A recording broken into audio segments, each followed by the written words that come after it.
Greetings and welcome to Jefficho Films. Today's April 1st, which means April Fools. I'm not going to do one of those silly little jokes where I talk about a movie and pretend that it's really good.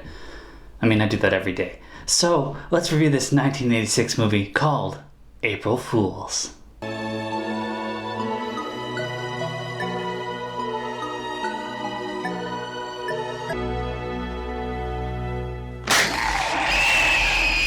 This movie starts out at a dock where Mary's being filmed by one of her friends as they're waiting for a ferry to go to Muffy's place, which is on the island. Muffy's cleaning out the basement and reminiscing after one of her birthday parties a long time ago where she got a music box that scared the shit out of her. Great gift. Everyone gets on the ferry and I recognize a few of them, but I feel like this shot has nothing to do with the plot. But I'm still gonna show it. You know what I find amazing? Muffy's her real name. I figured Muffy must stand for something. Muffin? Muff child, Muffo, the muffster, muffin stuff. Muff dive. Arch doesn't want to play a stupid knife game, so he throws it back, and we get our first stabbing. Completely accidental, but still serious. What are you scared? Hey, I said give it a rest! Oh, fuck. And the guys have to jump in and save him. What you looking for? We got him! Yeah, did we nail him? And one of the guys decides he's just going to attach the rope from the water. I feel like there's an important ferry safety course that he could have taken and not done this.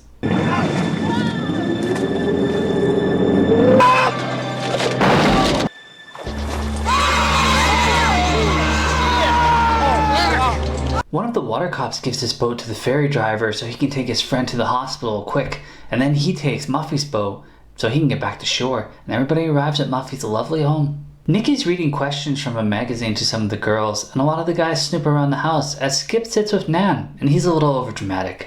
They have dinner and they talk about how none of them have any plans after college. They give toasts, and Muffy gave them rigged glasses so they all spill on each other when they drink. Cheers! One down. Okay.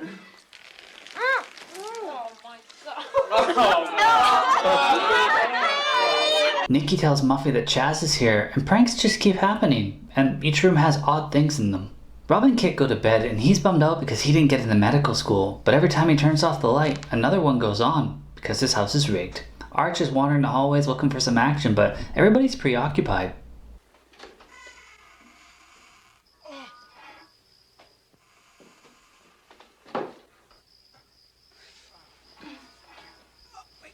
Drunk Skip goes down to the boathouse and almost stabs a cat before getting grabbed.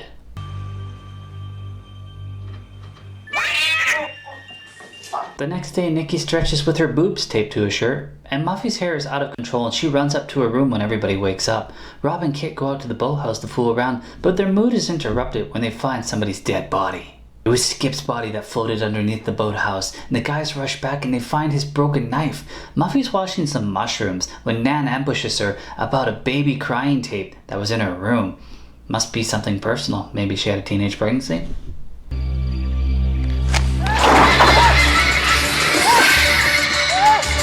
Arch gets trapped and then has a snake lunging at him, and then someone with serious boots comes to save him, but, probably killed him too.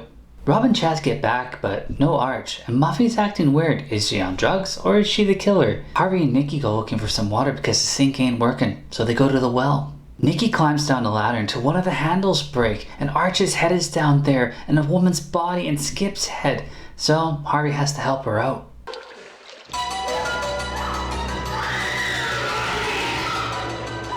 Constable Potter calls and Rob talks to him on the phone, and he tells him what's happening, and he says, go down to the dock once you see the flare and stay together as a group. Everyone locks the doors and windows, and Kit looks at a picture. It's twins. Does Muffy have an evil twin? One of the guys does have a gun, and it's Harvey. Even Nikki mentions that Muffy's acting weird. Intentions? They're high. Rob's gonna find a way up to the attic because he thinks he can see the constable better from there, and Chaz is trying to cheer Nikki up, and he puts a mask on and ignores the fact that she leaves. So when she comes back in the room, he's lying on the bed, but his dick is gone, and the killer's behind the door, and she discovers that, but no scream. Oh, come on, Chaz, just say something.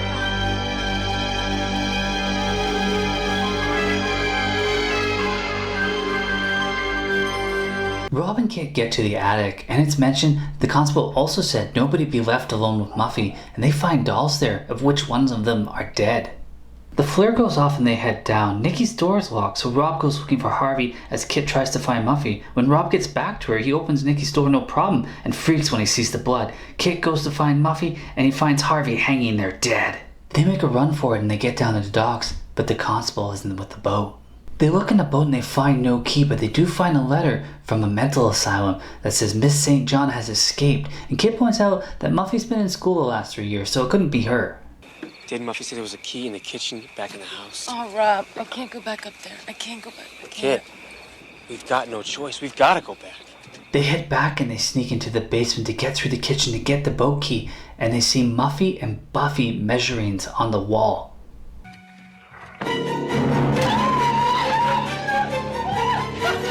Kid has put it together and they find Muffy's head, and Buffy's standing there holding a knife and chases them into the kitchen. Rob gets locked into the pantry. Buffy goes to kill Kit and misses, and then she runs into the living room and...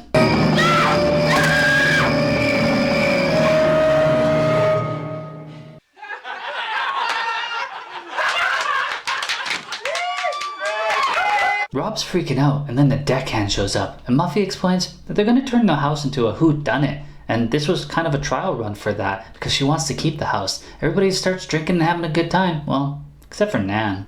Later, drunk Muffy gets back to her room, and she finds a small present the same size as a music box, and she opens it, and it's a jack-in-a-box. Don't do it.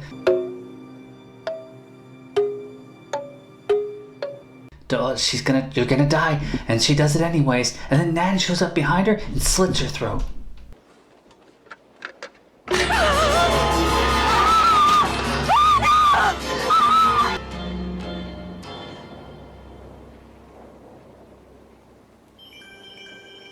Oh, that was a joke too. Okay, everybody's still alive. All right, yeah, cool. The end. Well, this twist actually explains the lack of actual gore in certain shots. Surprisingly no nudity for the sex comedy that it was trying to go for. Filmed on Vancouver Island in Victoria, and there was an original cut where Skip kills Muffy, but the studio didn't like it. Oh, crap. What happened? I lost the bucket. Harv. How? And the rope was rotten. Any fool could have seen that. You didn't. Would you shine your light down there so I can get a fix on it? It had a $5 million budget with a $13 million box office, and I think you could have filmed it for even less. Ken Olandt, who played Rob, went on to play Picard's son in TNG, Jason Vigo. You know, sorta his son. Not really, but sorta. Amy Steele, who played Kit, was in Friday the 13th 2, 3, and 4. How did you survive 3 Friday the 13th movies? And Arch, Thomas F. Wilson, was Biff from Back to the Future. Muffy. Arch! Hi, Mom. Hi. Do you know what time it is, love? Mm-hmm. In the end, this was actually a pretty decent slasher film. A slasher film where they didn't kill anybody. But, you know, there's a joke in there somewhere. If you haven't seen it, I would recommend you check it out. It's not bad, especially if you like your slasher films. It's decent. So, it's been spoiled for you now, so enjoy. And as always, thanks for watching.